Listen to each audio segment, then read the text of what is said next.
오늘 우리 하나님 말씀은 십계명 제2계명, 우리 출애굽기 본문은 20장 1절부터 6절까지가 되겠습니다. 우리 앞에 부분은 3절까지는 지난주에 읽었지만 다시 한번 우리 되뇌는 마음으로 다시 한번 우리 같이 읽겠습니다. 시작. 하나님이 이 모든 말씀으로 말씀하여 이르시되 나는 너를 애굽 땅 종되었던 집에서 인도하여 낸 내 하나님 여호와니라. 너는 나 외에는 다른 신들을 내게 두지 말라. 너를 위하여 새긴 우상을 만들지 말고 또 위로 하늘에 있는 것이나 아래로 땅에 있는 것이나 땅 아래 물속에 있는 것에 어떤 형상도 만들지 말며 그것들에게 절하지 말며 그것들을 섬기지 말라.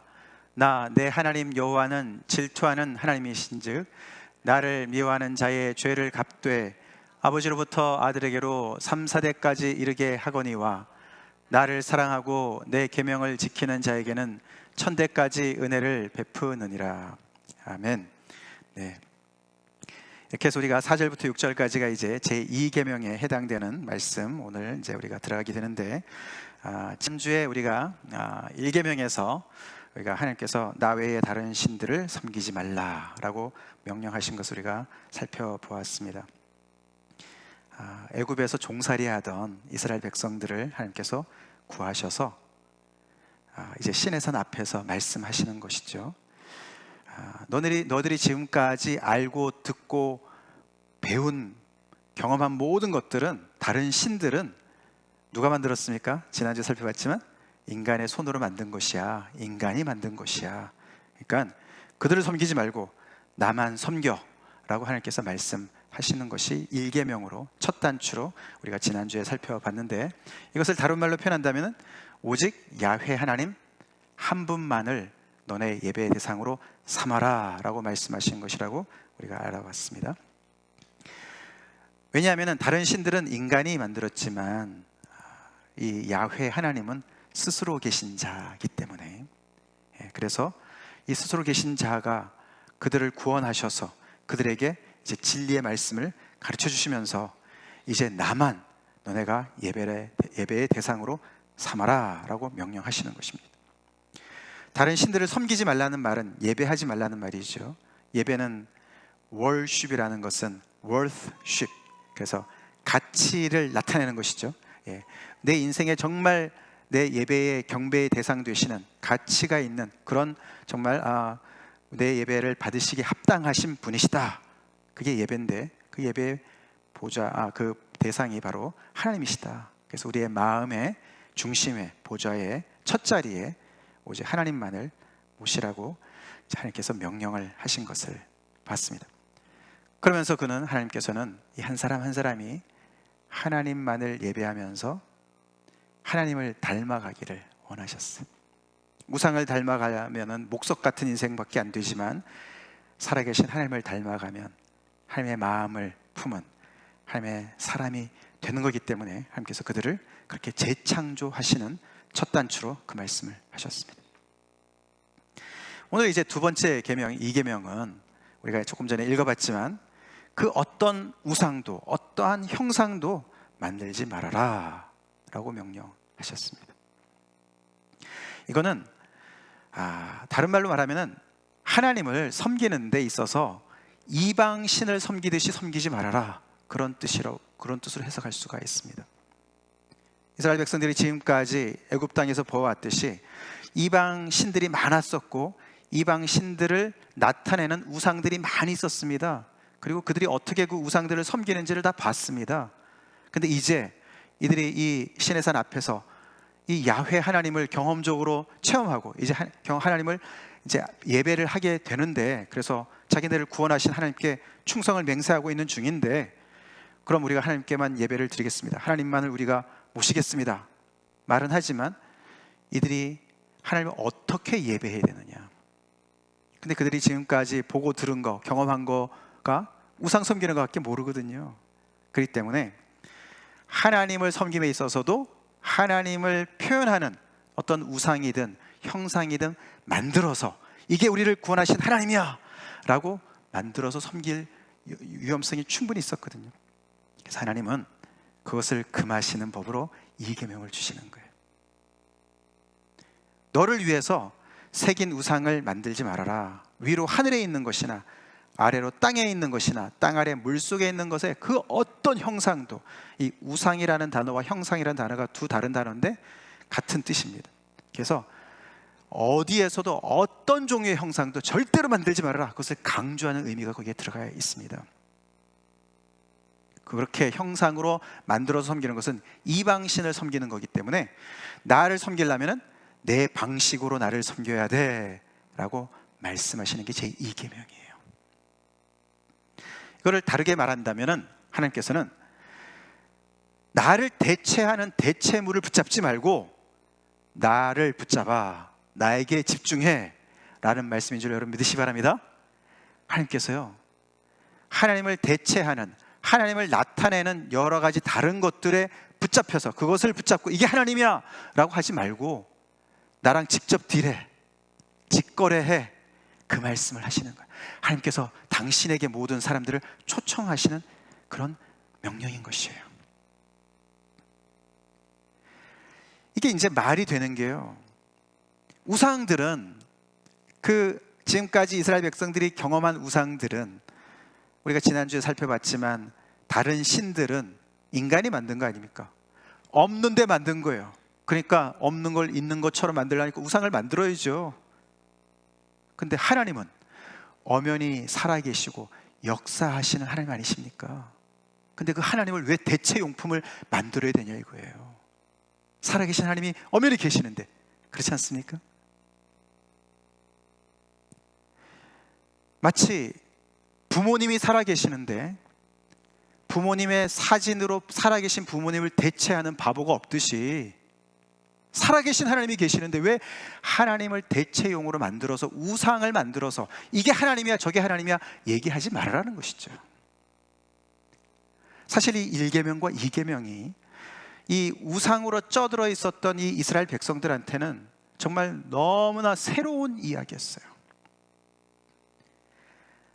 하나님이 한 분밖에 안 계시다는 말조차도 새로운 것이었는데, 그들이 계속 지금까지 봤던 거는 그 우상에 대한 신이 있다면 그 신을 나타내는 우상이 꼭 있었거든요.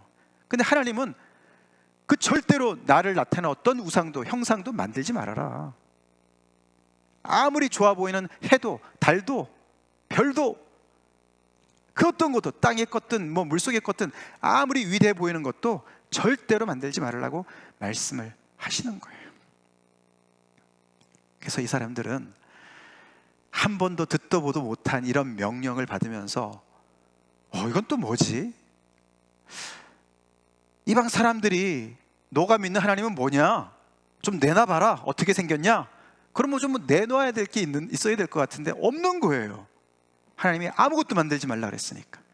그래서 굉장히 아주 독특하고 너무너무 이상한 명령인 거예요. 그 당시 사람들 생각으로 보면 그렇습니다. 자, 그래서 하나님께서 이 1계명과 2계명을 가지고 이 우상에 쪄들어 있는 이 사람들 향해서 도전하시는 메시지가 결국 뭔가 하면요, 이겁니다. 너네가 나를 섬기되 이방인들처럼, 이방인들이 자기네 우상을 섬기듯이 섬겨서 나를 너네 수준으로 끌어내릴 거냐? 아니면은 나를 나 되게 해서, 하나님 되게 해서 하나님의 형상을 너네가 회복하는 내 백성이 될 것이냐? 그것을 도전하는 메시지인 거예요. 우리 하나님은 오늘 본문에도 보면은 질투하는 하나님이다. 여호와는 질투하는 하나님이다 라고 당신을 소개하셨어요. 이 질투라는 것은 우리가 소위 말하는 그런 아주 그런 감정, 어떤 그런 아주 미워 질시하고 이런 것들 있잖아요. 투기하고 이런 어떤 1차원적인 감정을 얘기하는 것이 아니죠. 당연히 하나님께서 질투하신다는 이야기는, 하나님은 당신이 예배를 받으실 때, 경배를 받으실 때 당신의 방식으로 경배를 받으시기를 원하신다는 이야기예요. 내가 원하는 대로, 내가 편한 대로 하나님을 예배하는 것을 하나님께서 그냥 예배니까 받아야지, 그렇게 타협하지 않으시는 분이시라는 거예요. 당신의 스탠다드가 딱 있어요. 지금까지 이 우상들은, 모든 가짜들은 인간들이 만들어낸 그 신들 속에서 우상을 만들고 나름대로 그 우상에게 제사를 드리는 형식들이 다 있었습니다. 그걸 그래서 열심히 제사를 드리면 신들은 아무 얘기도 안 하고 그걸 잘 받아 먹었어요. 근데 하나님은 이 이스라엘 백성들이 이 야훼 하나님을 그렇게 취급하기를 원치 않으셨어요. 그렇게 원하지 않으셨고, 그 이스라엘 백성들뿐만 아니라 모든 인간들이, 하나님을 떠난 인간들이, 죄를 범해서 하나님의 형상대로 지음을 받은 인간들이 하나님과 멀어진 다음에 자기의 하나님의 형상을 잃은 이 인간들이 하나님을 형상화해서 이게 신이다, 이게 나를 지켜주는 신이다, 나를 보호하는 신이다, 우리 가정의 신이다 라고 이야기를 하면서, 우리가 로마서에 보면은 썩어지지 아니하는 하나님의 영광을 썩어질 사람이나 새나 짐승이나 기어다니는 동물의 모양의 우상으로 바꿔치기 했다. 그렇게 그들의 생각이 허망해지고 마음이 미련해서 어두워졌다, 그런 이야기를 하지 않습니까? 그렇게 그냥 쩔어 있는 그 사람들 속에서 하나님께서 이스라엘 백성들을 구별해내서 너네가 나만을 섬기는데 내 방식으로 나를 섬겨야 돼 라고 말씀하십니다. 그래서 이방 사람들과 너무나 구별된 방식으로 나를 섬겨서 그렇게 나를 절대적으로, 나를 유일한 참 하나님으로 섬김으로 말미암아 너네 형상이 회복되기를 내가 원한다, 그렇게 말씀하시는 거예요. 사실 우리가 계시는데 하나님을 대체하는 대체물과 맞바꾸는 사람이 어디 있겠습니까? 그럼 바보가 어디 있겠습니까? 라고 생각을 하기가 쉽습니다. 그렇죠? 살아계신 부모님이 계시는데 그 부모님을 붙잡질 않고 그 부모님의 옷이나 그 부모님의 사진이나 붙잡고 있는 사람이 어디 있겠습니까? 근데 이런 일들이 왕왕 일어나고, 그리고 그게 인류가 지금까지 해온 일들이에요. 이스라엘 백성들도요, 이 하나님을 이렇게 만나고 나서도 하나님보다는 하나님을 대체하는 다른 것을 붙잡는 역사들이 많이 반복이 됐습니다. 오늘 이 말씀을 통해서 우리 자신을 돌아보면서, 우리가 하나님을 믿는 것 같지만 하나님 언저리에 있는 것들을 붙잡고서 하나님을 믿는 거로 착각할 때가 참 많이 있어요. 그걸 여러분들이 살펴보시기 바랍니다. 그게 바로 우상이에요. 요즘에 누가 금신상, 은신상을 만드는 사람이 어디 있습니까? 그러나 우리가 하나님을 의지해야 되는 그 의지를 다른 데다가, 그것이 하나님과 아무리 가깝게 있어도 그것이 하나님 자신이 아니라면 그것은 우상이 될 수밖에 없음을 우리는 알아야 됩니다. 이 이스라엘 백성들이요, 두 가지만 살펴보길 원하는데, 첫 번째가 출애굽기 내에 나오는 말씀. 32장에 가면은 모세가 시내산에 올라가서 40주 40야를 하나님 앞에서 있으면서 성막을 어떻게 지어야 된다 하나님께서 자세하게 말씀해 주시고 여러 가지 다른 법령을 말씀해 주시지 않았습니까? 그러니까 40일 동안 지체하는 모세를 보고서 이들이 마음이 불안해졌습니다. 그래서 어떻게 합니까? 이들이 아론한테 우리를 위하여 우리를 인도할 신을 만들어라. 이 지금까지 하나님의 임재를 그래도 대변했던 모세가 있었는데, 모세가 공석에 있고 너무너무 불안한 것이죠. 어떻게 해야 될지 모르는 것이죠. 그래서 아론한테 이렇게 얘기합니다. 우리를 인도할 신을 만들어라. 그러니까 그가 사람들한테 금고리를 다 가져와라. 그래서 그것을 집어넣어서 부어서 조각칼로 새겨서 송아지 우상을 만듭니다. 그리고 뭐라고 아론이 얘기하냐면은 32장 4절에 이스라엘아, 이는 너희를 애굽 땅에서 인도하여 낸 너희의 신이다, 그렇게 얘기합니다. 여기서 우리가 중요한 것은요, 이들이 금송아지를 만들었는데 그것을 여호와라고 얘기하는 거예요. 이게 우리를 인도한 여호와야 라고 얘기하는 거예요. 이들이 여호와를 안 섬기겠다는 게 아니에요. 여호와를 섬기는데 안 보이는 여호와를, 지금 모세도 사라지고 그랬으니까 불안하니까 이 금송아지를 만들어서 이제는 만질 수도 있고 볼 수도 있는 이 금송아지가 여호와다라고 이야기를 하는 거예요. 하나님의 대체물을 만든 것이죠. 그렇게 얘기를 했습니다.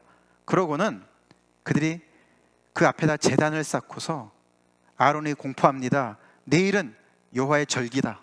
그렇기 때문에 그날 우리가 다 일어나 가지고 번제를 드리고 화목제를 드리자. 그래서 그들이 그렇게 합니다.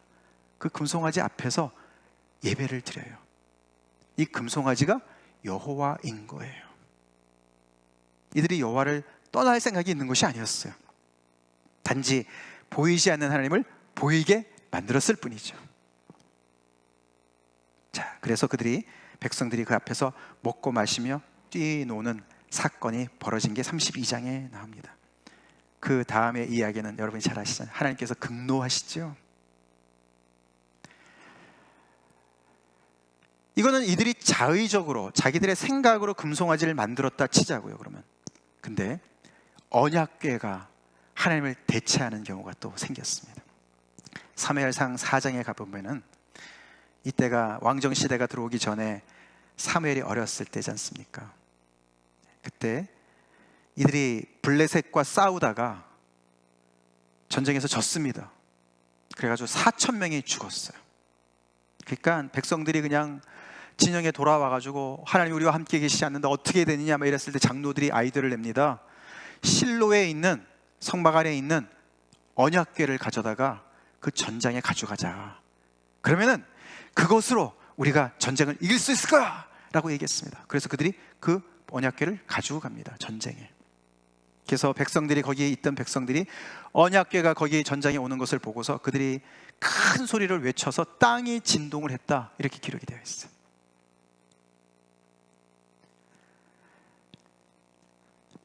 이 언약궤는 그들이 스스로 만든 우상이 아니었어요. 그죠? 여러분 잘 아시잖아요. 그죠? 이거는 모세를 통해서 하나님께서 이렇게 만들어라 규격을 다 가르쳐 주셔가지고 만든 성물이었어요. 그래서 하나님의 임재를 상징하는 물건이었어요. 이들이 잘못한 거 없는 것 같지 않습니까? 이들이 정말 싸우다가 너무나 이제 지금 져가지고 하나님의 동행하심을 가시적으로 보여주기 위해서 언약궤를 가지고 온 거 아닙니까? 그래서 이제 힘을 얻어가지고 이들이 정말 기세가 등등해서 이제 정말 사기가 충천해 있는데, 그래서 막 그 블레셋 진영에서 듣고서는 놀래 자빠졌습니다. 이게 도대체 무슨 일이냐? 저들이 패배했는데 어디서 저렇게 힘이 나느냐? 들어보니까 언약궤가 들어온 거예요. 언약궤를 가지고 왔어요. 큰일 났다. 저들의 신들이, 그렇게 표현합니다. 저들의 신들이 진영에 들어왔다. 우리는 다 죽었다. 죽은 목숨이다. 그러고는 그들이 다시 더 힘을 내가지고 싸워서, 이때는 이스라엘 백성들이 그들을 물리친 게 아니라 블레셋이 이스라엘 백성을 다시 물리쳐가지고 이때는 3만 명이나 죽습니다. 아까는 4,000명이 죽었는데 거의 10배가 더 죽어요. 그리고 언약궤는 뺏겨요. 이런 사건이 벌어지는 거죠. 이게 이제 하나님보다 하나님의 대체물을 더 의지하는 모습을 보여주는 사례입니다. 이들이 전쟁에 졌을 때 하나님은 어디 계셨나? 하나님은 언약궤 안에만 계시는가? 그도 그렇게 생각했죠, 그죠? 이게 이제 문제인 거예요. 이런 사고가 우상을 섬기는 그 쩔어붙은 사고 속에서 나온 거예요. 그 우상 안에 신이 들어가 있다고 생각을 하는 거예요. 아까 말씀드렸죠? 하나님은 질투하는 하나님이시라 언약궤가 빼앗겨도 그들을 단단히 교육을 시키세요.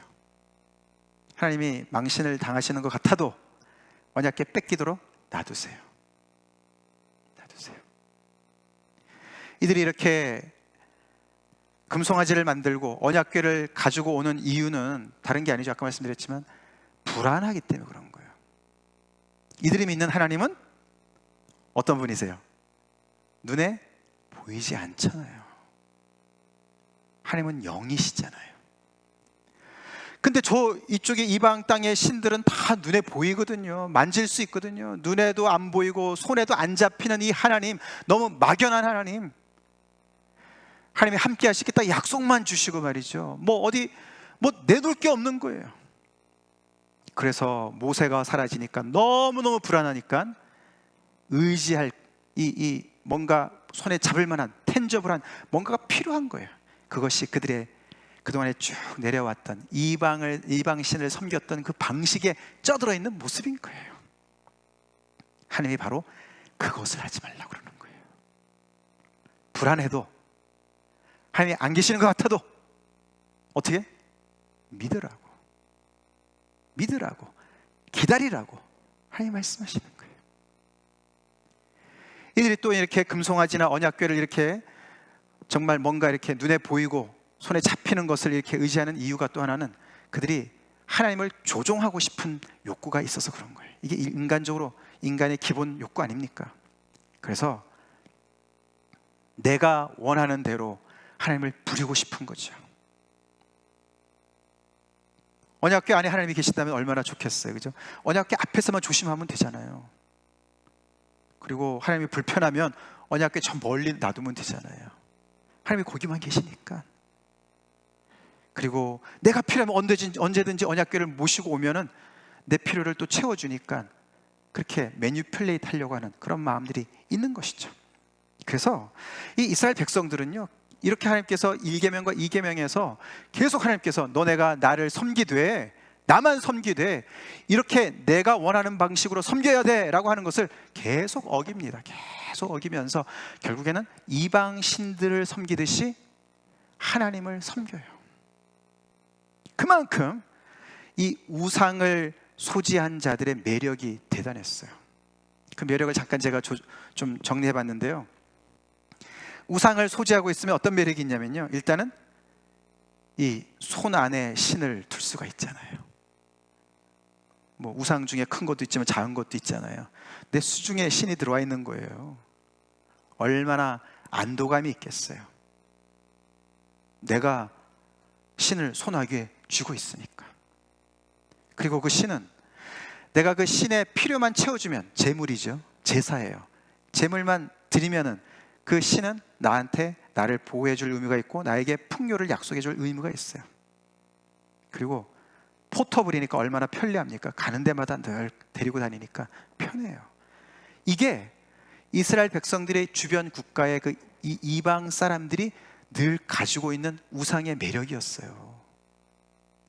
근데 거기에 비해서 하나님은 수중에 들어오지도 않으시고, 그렇죠? 편리하지도 않아요. 예루살렘 성전이 서 있을 때는요, 한 곳에 서 있었어요. 예루살렘에 서 있었어요. 어디에 살더라도 유대인 남자라면 1년에 3번은 꼭 하나님 앞에 예배를 드리러 갔었어야만 했어요. 아무리 멀어도, 아무리 시간이 오래 걸려도요, 시간이랑 돈을 투자해서 거기까지 갔었어야만 했어요. 편리한 거 없어요. 그리고 이게 모든 사람들이 다 가지고 있는 정상적인 모습이었어요. 이 이스라엘 사람들이 유별났죠. 아니 너네는 하나님을 믿는다면서 어디 하나님 좀 내놔봐. 어떻게 생긴 분이야? 나도 몰라. 이렇게 되는 거죠.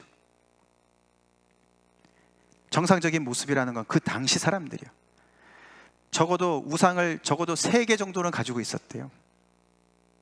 그 영역마다 다 있었대요. 개인의 우상이 있고요, 가족의 우상이 있고요, 나라의 우상이 있었대요. 3개 정도는 가지고 있어요. 지니고 다녀요. 그러니까 우상을 섬기는 게 정상으로 보이는 시대에 사는 거예요. 그런 애굽에서 살다가 그런 사람들이 가나안 땅에 심어놔도 그 물에서 벗어날 수가 없는 거예요. 그래서 정말로 하나님께서 원하시는, 정말 우상을 전혀 만들지 않고 그 절대적으로 자유로우신, 스스로 계시는, 역사 가운데 들어오셔서 역사하시고 일하시고 살아서 역동하시는 그 하나님을 온전히 믿고 살아가는 사람들을 찾아보기가 그렇게 어려운 거예요. 그리고 우상은 또한 욕구를 충족시킵니다. 고기도 많이 먹게 해주고요, 주로 제물 바칠 때 거기서 고기 먹는 거거든요. 그리고 그 앞에서 술을 마시는 거거든요. 그리고 그 앞에서 성행위도 하는 거예요. 그래서 그렇게 하면은 이 신들도 자극을 시켜가지고 뭐 바알이랑 아스타롯이 하늘에서 성행위를 해가지고 우리한테 비를 내리고 풍요를 내려준다, 다산의 축복을 준다, 이렇게 믿었어요. 그래서 그 앞에서, 우상 앞에서 더 망가지면 망가질수록 우상 앞에서 제대로 예배를 드리는 거로 알고 있었어요. 신기하죠? 근데 하나님은 절대로 그런 게 없으시고, 맨 마지막에 우상이 그들의 삶을 간섭하는 거 없어요. 제사, 제물만 바치면 되는 거예요. 삶을 어떻게 살든지, 이웃과 관계가 어떤지 아무 상관없어요. 하나님은 안 그렇잖아요. 그렇기 때문에 이들은 이런 우상의 매력에 계속 끊임없이 끌립니다. 그래서 안 보이는 하나님을 기다리지 못하고 믿지 못하고, 그러다가 결국에는 눈에 보이는 바알에게 넘어가고 아스타롯에 넘어가고, 그러면서 하나님을 우리 나라를 지켜주는 신 정도로는 계속 믿었어요. 그렇지만 내 개인의 안녕, 복지, 그거는 다곤을 믿어야지. 다곤, 저 이방 사람들이 믿는 다곤을 믿어야지. 우리 집안의 풍요, 바알을 믿어야지. 그는 바알을. 이렇게 다 종교 혼합주의로 흘러갔다는 거예요.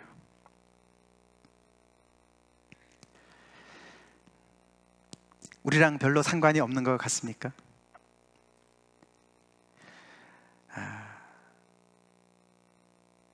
우리에게 있어서 하나님은 얼마나 자유로우신 분이신가. 사진 하나를 준비했는데요. 잘 보이시나요? 좀 어두운데 아마 청동오리가 이렇게 물에서 쫙 올라가는 사진인데, 그 이제 연속 동작을 찍은 거죠, 그죠? 근데 그 칼 바르트라는 훌륭한 신학자가 있는데, 그 신학자가 신학이 있지 않습니까?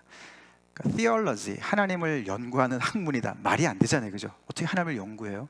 그래도 신학은 있어야 되니까, 아무리 똑똑한 신학자들이 오랫동안 연구를 해서 신학을 체계를 잡고 하나님에 대한 이해를 정리를 해도 그 신학의 한계가 얼마나 큰지를 설명하는 데서 이제 이런 얘기를 해서 제가 좀 인용하는데요. 이렇게 표현했습니다. 신학은 날아가는 새를 어떤 한 순간을 포착한 그 정도밖에 안 된다. 하나님은 살아계시는 역동적인 분이신데, 이 새가 역동적으로 날아가는 것처럼, 그런데 거기서 딱딱딱 찍어가지고 그 어떤 순간 포착은 사진기가 할 수 있지 않습니까? 그런 것처럼 신학이라는 것이 살아계신 하나님을 어떤 순간 포착은 가능할 수 있어도 그것이 하나님의 전체 모습을 포함했다라고는 절대로 얘기할 수가 없다라고 이야기했어요. 맞는 말이죠. 우리가 믿는 하나님이 그렇게 자유로우십니까? 그렇게 크신 분이십니까? 이게 우리의 질문이죠. 아까 이들이 언약궤를 의지했습니다. 하나님을 의지하는 것보다도. 전쟁에서 졌으면은 하나님이 우리와 함께 나가시 않는 이유를 찾아서 회개를 하고 하나님과의 관계성이 회복되기가 더 맞는 건데, 언약궤를 가져가면 이길 수 있다, 이런 생각들. 그러니까 언약궤 안에 뭔가 능력이 있다라고 생각한 거 아닙니까? 그런 것처럼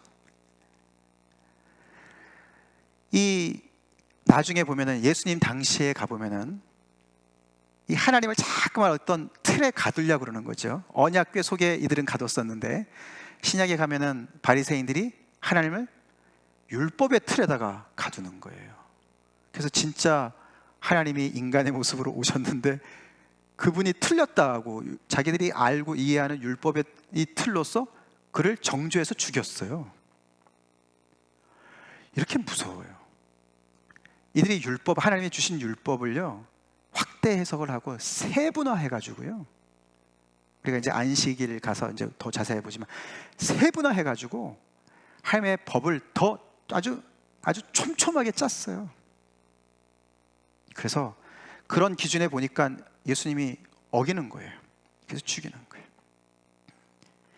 율법이 얼마나 선한 겁니까? 그죠? 거룩한 겁니까?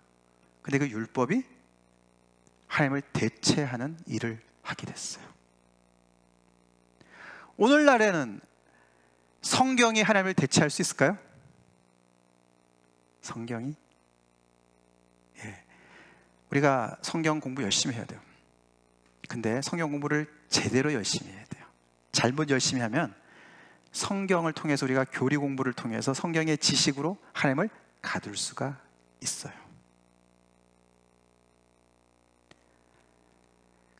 그래서 우리는 하나님 앞에 나올 때 이렇게 자유롭게 비상하시는, 자유롭게 역사하시는 그 하나님이 하나님 되시도록 그 하나님 앞에 열린 마음으로 내가 규정한 어떤 틀을 다 내려놓고 그 하나님 앞에 서야 될 줄로 믿으시기 바랍니다. 그게 우상을 섬기지 말라는 거예요. 만들지 말라는 거예요. 그 앞에 절하여 섬기지 말라는 말이에요. 우리가 시편 41편에 하나님께서 이런 말씀하십니다. 같이 읽겠습니다. 시작. 그런즉 너희가 하나님을 누구와 같다 하겠으며 무슨 형상을 그에게 비겠느냐.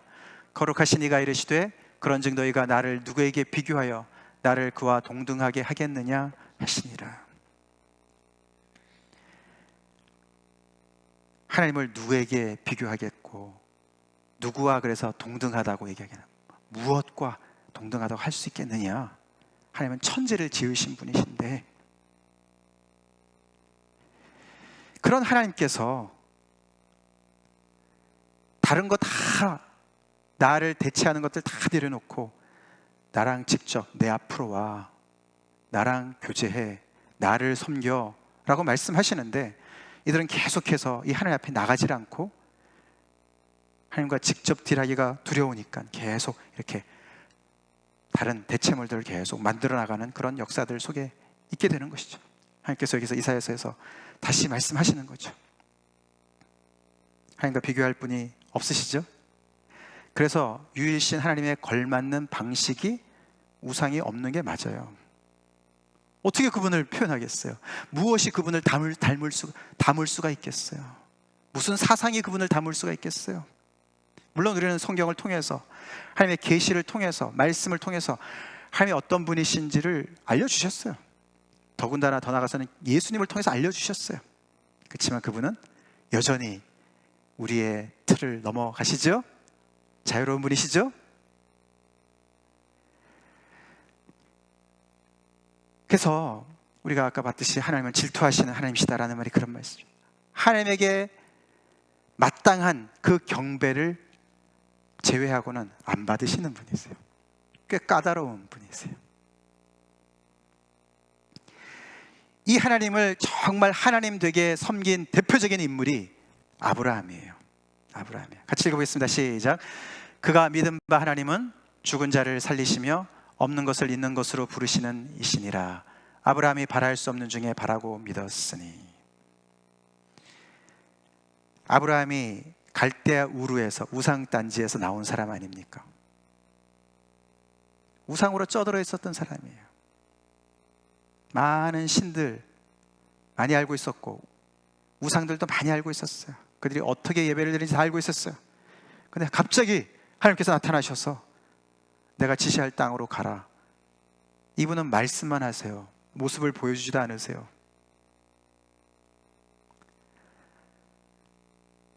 근데 이 아브라함이 하나님을 대체한 어떤 것도 만들지 않고, 그죠? 바랄 수 없는 상황이 생겼어도 끝까지 그 보이지 않는 하나님을 믿고 바라고 소망하고 믿고 끝까지 간 거예요.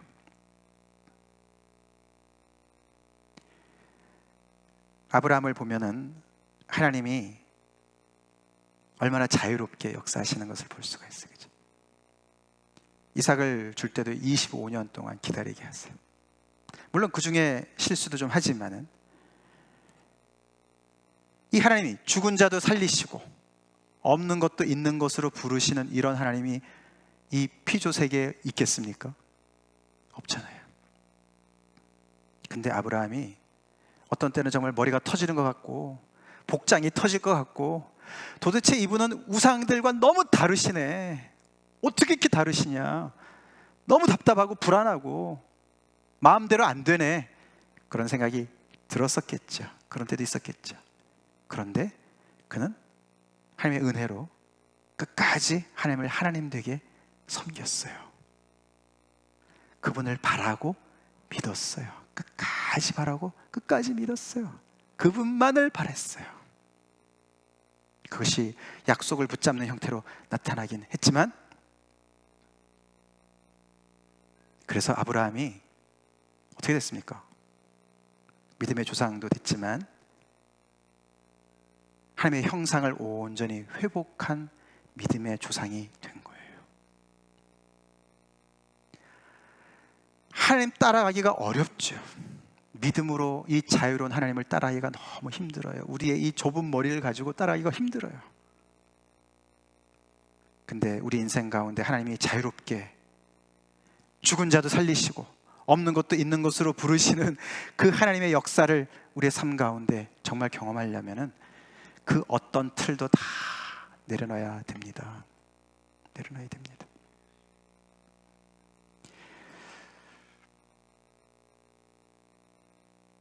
여러분들은 하나님을 향한 열정이, 열망이 얼마나 크십니까? 언약궤도 하나님의 언저리에 있는 거예요. 귀한 거죠. 성물이에요. 홀리 렐릭이에요. 그래서 뭐 우리 캐톨릭 같은 전통에 보면은 그런 어떤 성인들 이런 거 많이 있지 않습니까? 그것도 귀한 것이죠.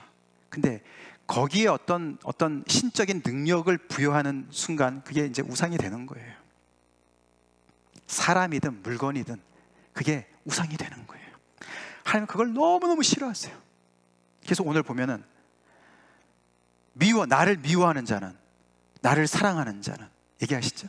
미워하는 자는 죄를 몇 대까지 물으신다고요? 3, 4대까지 물으시고, 나를 사랑하는 자는 언제까지 축복하신다고요? 1000대까지. 비교가 안 되잖아요, 그죠? 3, 4대랑 1000대. 그러니까 하나님의 진의는 벌하시는 게 진의가 아니죠. 축복하기를 너무너무 원하시는 분이세요. 믿습니까? 하나님을 제대로 섬기는 그 한 사람을 통해서 수많은 그 자자손손 복받기를 정말 원하시는 거예요. 이게 3, 4대의 죄를 묻겠다는 말은 아버지, 할아버지의 죄로 말미암아 나는 지금 아닌데 계속 그 죄가 내려와 가지고 가게에 흐르는 저주 때문에 하나님 앞에 저주받는다, 이런 뜻이 아닙니다. 아버지한테 보고 배운 거죠. 할아버지한테 보고 배운 거예요. 보고 배운 게 계속 내려가는 거예요. 그 죄의 영향력을 얘기하시는 거예요. 근데 하나님의 본심은 정말 아브라함 같은 사람 하나 있으면 1000대까지 축복하기를 원하시는 거예요. 여러분들은 얼마만큼 이 우상을 그래서 버린다는 것은 굉장히 위험 소지가 있는 것처럼 느껴지죠. 아무것도 없는 것처럼 느껴져요. 그냥 하나님의 말씀만 달랑했어요. 약속만 달랑했어요. 여러분 그래도 믿으실 수 있으세요? 저도 하나님만을 붙잡아야 되는데 하나님의 대체물을 붙잡을 때가 많이 있어요. 예를 들어서요, 제가 지금도 이렇게 설교를 하는데 여기에 지금보다 한 배나 앉아있으면 제가 더 힘이 날지 모르겠어요. 이제 그런 것도 똑같이 잘못된 거예요. 이 이스라엘 백성들이 언약궤가 들어오니까 함성을 지르고 말이죠. 하나님 우리와 함께 계신다. 그 전에 하나님이 안 계셨나요 같이? 똑같은 거잖아요. 여러분의 인생 가운데는 뭐 때문에 더 힘을 내십니까? 하나님이 함께 계시는 것 같은 사인이 뭡니까? 하나님의 말씀 말고, 하나님의 약속 말고 뭐가 또 있습니까? 물론 옆에 지체들이 더 많으면 힘이 나지요. 힘이 나죠. 근데 그게 점점 더 발전해서 하나님이 정말 하나님 앞에서 충성하는 사역을 하기보다는 더 인기를 끌고 더 많은 사람들한테 인정을 받기를 원하고 점점 더 그렇게 가면은 잘못 가는 거예요. 제가 보는 게 하나님이 아닌 거예요. 제가 하나님을 열망하는 게 아닌 것이에요. 저를 위해서 기도해 주세요. 제가 가끔씩 가다 눌려요, 그런 것 때문에. 여러분들은 어떠시나요? 정말 하나님을 추구하시나요? The pursuit of God. 하나님을 pursuing 하십니까? 하나님을. 언약궤는 도구지요. 심지어는 하나님의 말씀조차도 도구예요. 하나님의 말씀을 하신 그 인격체 되신 하나님을 바라봐야 되는 줄로 믿으시기 바랍니다. 엄연히 살아계시고 역사하시고 역동적으로 자유롭게 일하시는, 우리 가운데 계시는 그 하나님, 우리의 초점이 돼야 돼요. 그 어떤 것도 대체물이 되어서 그것을, 그 언저리를 붙잡고서 우리가 하나님에게 못 가게 해서는 안 되는 것이에요. 그 모든 것을 오늘 성령의 도우심으로 다 내려놓기 원합니다. 내려놓으시기 바랍니다. 그래서 이 하나님의 형상을 회복한다는 것이 이렇게 사실 어렵습니다. 하나님이 자유롭게 역사하시는 그 행보를 믿음으로 따라가야만, 이 세상의 그 우상의 그 단지에서 그냥 쩔어붙은, 거기서 벗어나서 정말 독수리처럼 비상할 건데 말이죠. 우리의 믿음이 비상할 건데요. 아브라함처럼 말이에요. 처음에는 좀 헤맸지만 갈수록 얼마나 구별되는 인생을 살았습니까? 그 처음에 보이지 않았던 하나님께서 얼마나 그의 삶 속에 분명하게 드러났습니까? 주변의 사람들이 점점 더 놀라지 않습니까? 와, 저 사람 보통 사람이 아니야. 보이지 않는 하나님이신데 그의 삶 속에서 점점 더 그 효력이 나타나지 않았냐고요. 우상 하나 만들지 않았는데. 우리 무슨 껍데기를 붙잡고 하나님인 줄로 착각하고 있습니까? 아무리 우리에게 그것이 거룩하게 보인다 할지라도, 사람들이 거룩하다고 할지라도 하나님이 아닌 것이 너무나 많이 있어요. 다 같이 기도하시겠습니다.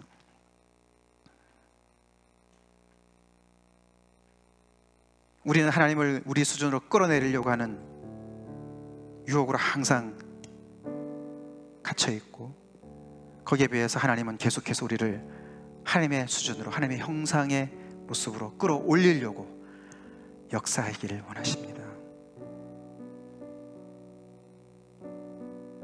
우리가 계속해서 우리 수준의 하나님을 맞추려고 내가 매니저할 만큼의 하나님을 섬기고 있지는 않습니까? 하나님이 얼마나 자유로우십니까?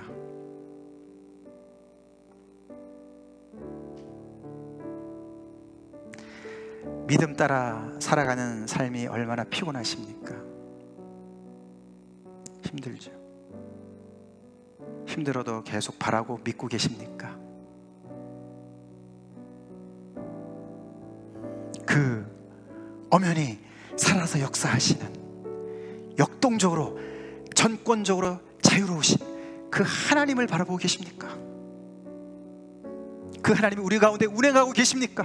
우리는 죽어있는 성경이나 배우고 있습니까? 이 오래전에 하나님의 말씀만 듣고 있습니까?